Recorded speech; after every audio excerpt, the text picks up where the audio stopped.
नवाज शरीफ अल Azizia steel mills reference में भी बरी। Chief justice Islamabad high court Aamir Farooq की सरबराही में 2 रुकनी बेंच ने लीगी कायद की सजा के खिलाफ अपील मंजूर कर ली। आपको शवाहिद से साबित करना था कि ये सब करप्शन के जरिए हुआ। चीफ जस्टिस आमिर फारूक का नैब वकील से मुकालमा। GIT सरबराह वाजिद जिया ने खुद कहा उसके पास ताल्लुक साबित करने का कोई सबूत ही नहीं है। ये सब मफरूजात पर मबनी है, मफरूजात की बुनियाद पर सजा नहीं होती। सबूत है तो बताइए। चीफ जस्टिस के दौरान समाअत रिमार्क्स। इस्लामाबाद हाई कोर्ट ने फैसला कुछ देर महफूज करने के बाद सुनाया। फैसले के बाद अदालत के बाहर नवाज शरीफ के हक में नारेबाजी, रहनुमाओं और कारकुनान में मिठाई तकसीम की गई। फैसलों से जो रियासत को नुकसान हुआ, जो कौम को नुकसान हुआ, जो पाकिस्तानी कौम तकसीम हो गई, जो पाकिस्तान के अदारों में तकसीम कर दी गई, क्या उसकी तलाफी मुमकिन हो सकेगी? ये दुख की बात है कि अगर दबाव के तहत फैसले ना दिए जाएं तो पाकिस्तान तरक्की कर सकता है। अल अजीजिया रेफरेंस में नवाज शरीफ की बरियत पर नून लीग का इजहार तशक्कुर। माजी के फैसलों से कौम और इदारे तकसीम हुए, रियासत और कौम को नुकसान हुआ। क्या इसकी तलाफी मुमकिन हो सकेगी? जावेद लतीफ का सवाल। कहा दबाव के तहत फैसले ना दिए जाएं तो मुल्क तरक्की कर सकता है। जुल्फिकार भुट्टो फांसी केस के सदारती रेफरेंस की चीफ जस्टिस की सरबराही में लार्जर बेंच की 12 साल बाद समाअत। काफी देर हो चुकी, मुकदमे को मजीद नहीं लटका सकते। ये इस वक्त सुप्रीम कोर्ट के सामने सबसे पुराना सदारती रेफरेंस है जिस पर फैसला होना जरूरी है। कई समातें हुई मगर फैसला नहीं हुआ। किसी सदर ने रेफरेंस वापस नहीं लिया। चीफ जस्टिस के दौरान समाअत रिमार्क्स। क्या हुकूमत इस सदारती रेफरेंस को अब भी चलाना चाहती है? चीफ जस्टिस का अटॉर्नी जनरल से इस्तफसार।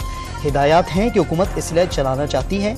अटॉर्नी जनरल का मुकालमा। सुप्रीम कोर्ट ने 9 कानूनदान अदालती मुआवनीन मुकर्रर कर दिए। जनवरी से केस की समाअत रोजाना की बुनियाद पर करने का फैसला।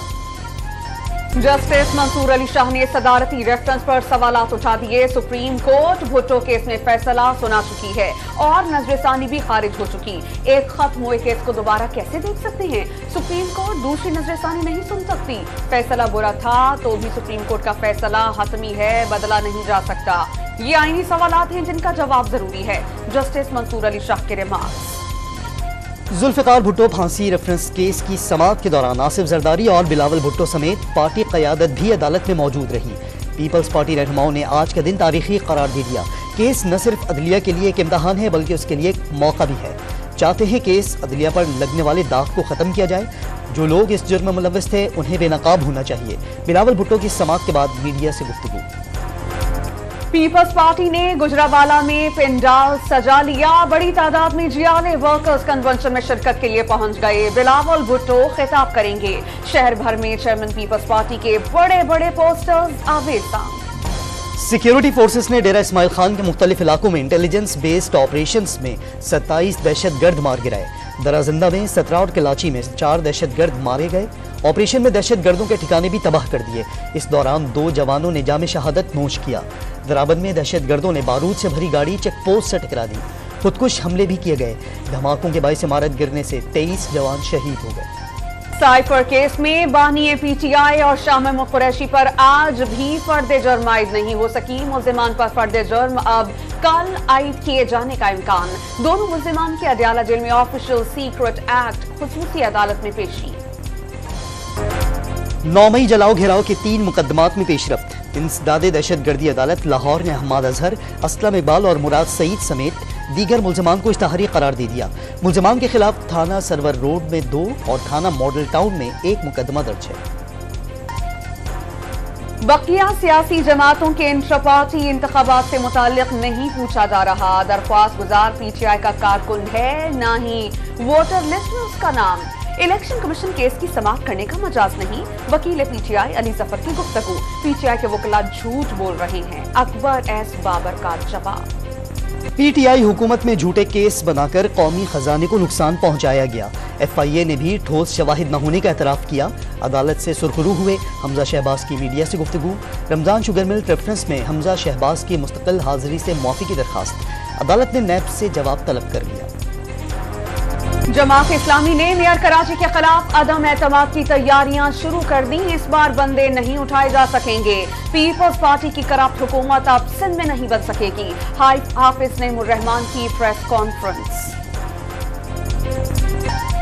सिंध हुकूमत की आम इंतखाबात की तैयारियों में तेजी। صوبے کے 30 اضلاع میں پولنگ اسٹیشنز کے لیے 3 ارب 31 کروڑ 33 لاکھ روپے مختص فنڈ سے 9,901 اسکولوں میں قائم پولنگ اسٹیشنز پر بنیادی سہولیات فراہم کی جائیں گی۔ اب جنگ مسلط کی گئی تو شکست مخالفین کی ہوگی، خالد مقبول صدیقی نے واضح کر دیا۔ لڑنا نہیں چاہتے مگر لڑنا جانتے ہیں۔ مچھر کالونی میں جلسہ کرنا تھا لیکن آج جنازے اٹھا رہے ہیں، کنوینر ایم کے ایم کی نیوز کانفرنس۔ کراچی کے علاقے مچھر کالونی میں 2 گروپوں کے درمیان تصادم سے 3 افراد جاں بحق۔ پولیس کے مطابق فائرنگ کے مرکزی ملزم کو بھائی سمیت گرفتار کر لیا گیا۔ ایم کیو ایم نے تینوں افراد کے قتل کا الزام پیپلز پارٹی پر لگا دیا۔ مقتولین کی نماز جنازہ میں اراکین رابطہ کمیٹی سمیت کارکنان اور اہل علاقہ کی بڑی تعداد میں شرکت۔ کراچی کے آر جے مال میں تاروں میں اسپارک سے آگ لگی، ناقص الیکٹرک اور سیلنگ تنصیبات سے آگ پھیلی، ایگزٹ اور آلات نہ ہونے کے باعث زیادہ نقصان ہوا۔ D I G asset Ghulam اصفر محسر کی سربراہی میں 4 رکنی کمیٹی کی تحقیقاتی رپورٹ تیار۔ شرح سود 22% برقرار رکھنے کا فیصلہ، اگلے 2 ماہ کے لیے مانیٹری پالیسی کا اعلان۔ اسٹیٹ بینک کے مطابق نومبر میں مہنگائی دیگر مہینوں کی نسبت زیادہ تھی، جس کی وجہ سے پالیسی میں سختی برقرار رکھی گئی۔ اسرائیلی طیاروں کی غزہ کے علاقے رفح میں 2 گھروں پر بمباری، مزید 24 فلسطینی شہید، شہداء کی مجموعی تعداد 18,000 سے تجاوز کر گئی۔ حماس کی جوابی کارروائیوں میں 11 اسرائیلی فوجی ہلاک، 7 گاڑیاں تباہ کر دی گئیں۔ غزہ میں جنگ بندی کے لیے مصر کی درخواست پر اقوام متحدہ کی جنرل اسمبلی کا خصوصی اجلاس آج ہوگا۔ یورپی یونین خارجہ پالیسی چیف کا جنگ عظیم دوم میں جرمنی کی تباہی سے غزہ کا موازنہ، 85% آبادی بے گھر ہو گئی۔ عمارتوں کی تباہی جرمن شہروں میں ہونے والی تباہی سے بھی زیادہ ہے، جوزف بوریل کا بیان۔ مریضوں کے علاج میں رکاوٹ برداشت نہیں کریں گے، وزیر اعلیٰ پنجاب نے حکومتی ریٹ برقرار رکھنے کا عزم دہرا دیا۔ کند کوٹ میں کھاد ذخیرہ اندوزوں کے حملے میں اسسٹنٹ کمشنر سمیت 4 افراد زخمی، 2 افراد گرفتار۔ پاور ڈویژن نے لاکھوں بجلی صارفین کی اوور بلنگ کا اعتراف کر لیا۔ جولائی میں 45 لاکھ سے زائد بجلی صارفین کو 31 دن سے زائد کے بلز بھیجے گئے۔ سندھ اور بلوچستان صارفین کے لیے بھی گیس مزید مہنگی کرنے کی تیاری، سوئس صدر نے درخواست دائر کر دی، قیمت میں 226 روپے فی MMBTU اضافہ مانگ لیا۔ اوسط گیس کی قیمت 1696 روپے مقرر کرنے کی درخواست، موجودہ قیمت 1470 روپے۔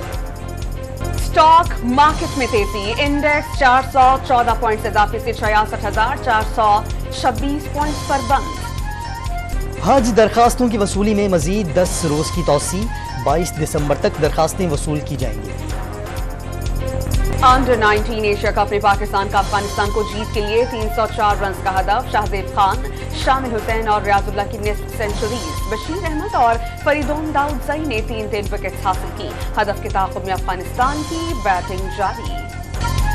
T20 سیریز جیتنے کے بعد قومی ویمن ٹیم پہلے ون ڈے میں ناکام، نیوزی لینڈ نے پاکستان کو 131 رن سے شکست دے دی۔